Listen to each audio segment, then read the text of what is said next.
Estamos de volta com Notícia da Manhã pela TV Cidade Verde às 7h26, agradecendo a sua audiência, a sua companhia. Seguiremos juntos até às 8 horas da manhã aqui com Notícia da Manhã e agora dando sequência à nossa série de entrevistas com candidatos majoritários. Vamos encerrar hoje, já ouvimos todos, vamos ouvir hoje a professora Sueli Rodrigues do PSOL, que é a última entrevistada nessa série com os candidatos ao governo do Estado. Bom dia, professora. Bom dia.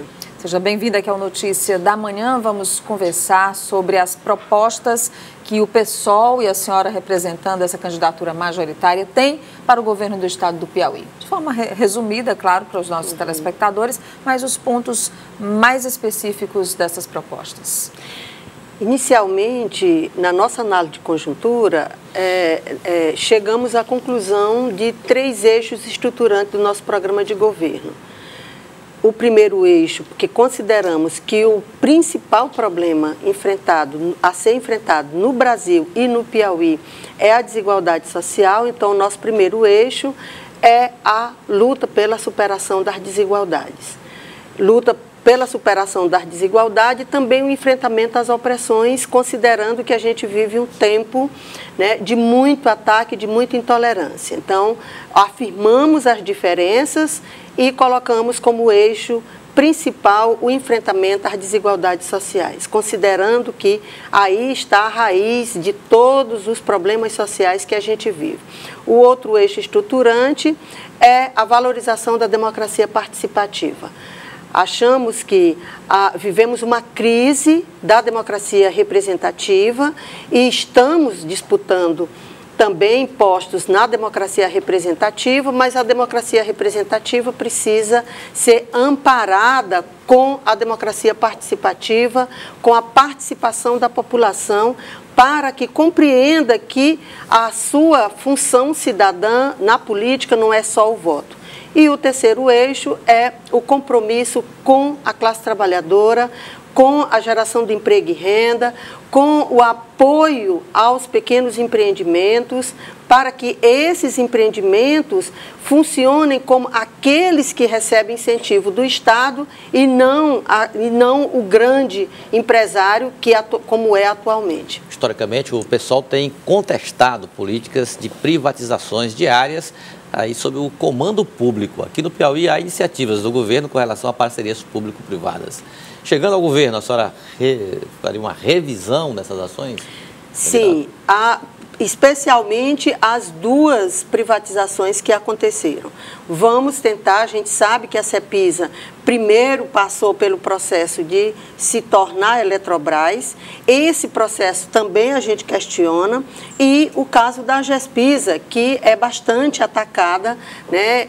A Gespisa praticamente foi retirada a sustentabilidade da Gespisa, porque se você retira os serviços de Teresina, não há como manter o interior do estado. O equilíbrio da Gespisa era com os serviços de Teresina. Esses 2 serviços são serviços muito importantes para serem mantidos pelo poder público. Então, vamos tentar rever, a gente já apoia, a gente inclusive tem apoiado, tem participado das manifestações do Sindicato de Servidores da Cepisa, compreendendo que essa luta deve ser uma luta do povo piauiense. E aí o PSOL, PCB abraçam essa luta no sentido de recuperar esses patrimônios para o povo piauiense. Professora, a senhora falou entre os 3 eixos desse combate às desigualdades sociais e falou sobre esse processo e esse momento de intolerância que nós vivemos em vários aspectos, intolerância religiosa, intolerância racial. E o PSOL acabou sendo envolvido da semana para cá num episódio dentro do que aconteceu com o candidato Jair Bolsonaro. E, inclusive, existe uma orientação dentro do seu partido para evitar entrar em confrontos e provocações. Mas, mesmo assim, a senhora acaba, se em algum momento, como ontem o Elivaldo estava relatando, aconteceu numa atividade de campanha normal sua, alguns simpatizantes do candidato Bolsonaro estavam hostilizando os simpatizantes ou os ativistas do PSOL. Isso de fato aconteceu? Isso tem acontecido? E como enfrentar isso nesse momento? A primeira expressão dessa intolerância foi a de ontem. Eu espero que seja a única, né? A gente não tem se deparado com isso, né?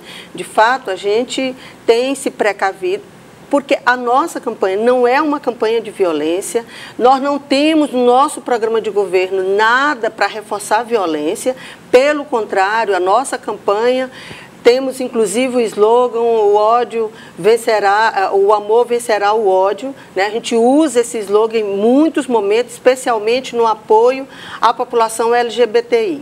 Né? Então, a gente espera que isso não se reforce, não seja reforçado no que resta da campanha, e nós continuamos a nossa ciranda, consideramos que a nossa campanha é uma ciranda de afetos sem medo de mudar o Piauí. Então, vamos continuar a nossa postura, independente do que aconteceu, nós vamos continuar celebrando uma cultura de paz e também considerando que esse deve ser o caminho que a gente deve trilhar para ter uma sociedade melhor e não o enrijecimento de práticas violentas. A senhora tem denunciado na campanha também os critérios que determinam a distribuição de recursos públicos para as campanhas dos partidos e também a definição dos tempos na propaganda do rádio e da TV.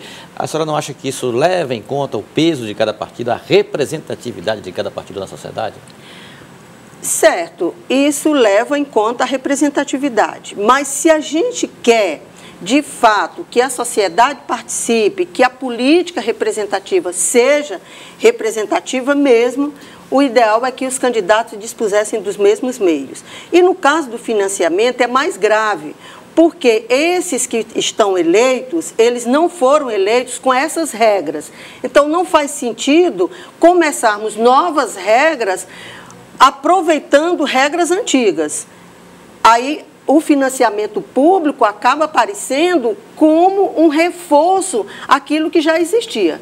Então, o financiamento público vem reforçar as práticas de financiamento privado que já existiam. Nosso partido defendeu muito intensamente, continuamos dizendo isso, que se era o primeiro ano de financiamento público, deveria partir do zero. Deveria partir de uma distribuição igualitária, considerando que esse financiamento é um financiamento público.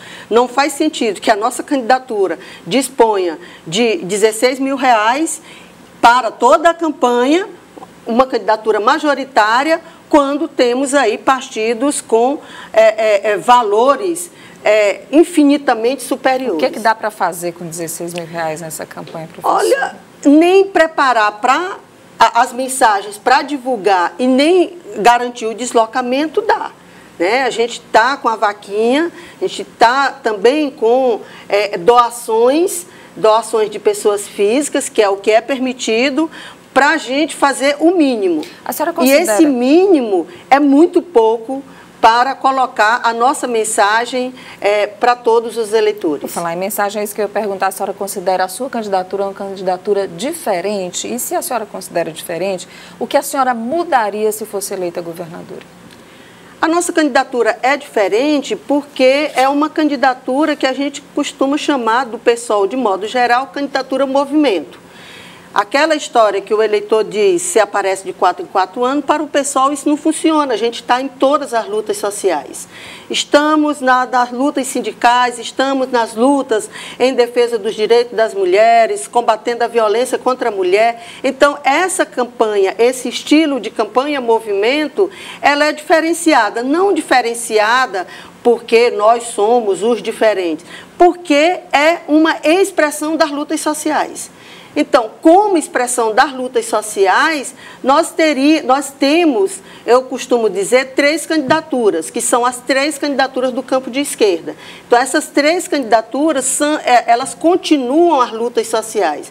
E seria muito importante que a gente conseguisse, pelo menos, chegar aos eleitores, para eles compreenderem que esse cenário que parece assim embolado com 10 candidatos, não é tão embolado assim, né? Ele está bem dividido, tem 7 candidaturas que dizem explicitamente que apoiam o agronegócio, que vai continuar apoiando os grandes empresários, e tem 3 candidaturas que se agregam às lutas sociais em defesa da classe trabalhadora. PSOL, PSTU e PCO. Sim. E as 7 candidaturas aqui, a senhora... O PT, então, não é esquerda? Olha, o PT, uma parte do PT continua à esquerda, mas o PT que se firma aqui no governo do Estado, o leque de alianças do PT, que isso é importante também, que a população se eduque, o bom seria que a gente tivesse educação política em todos os momentos da vida escolar.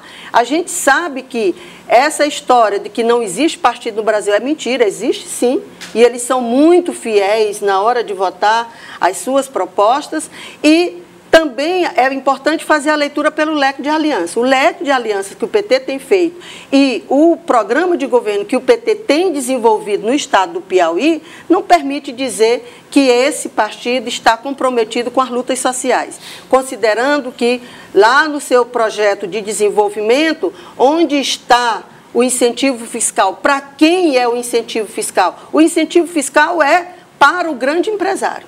O pequeno empreendedor, o trabalhador, não tem incentivo nenhum, pelo contrário, tem ataque, né? Considerando, inclusive, o congelamento dos gastos sociais. Professora Sueli Rodrigues, candidata ao governo pelo PSOL, agora a senhora tem 1 minuto do seu tempo para se dirigir aos telespectadores.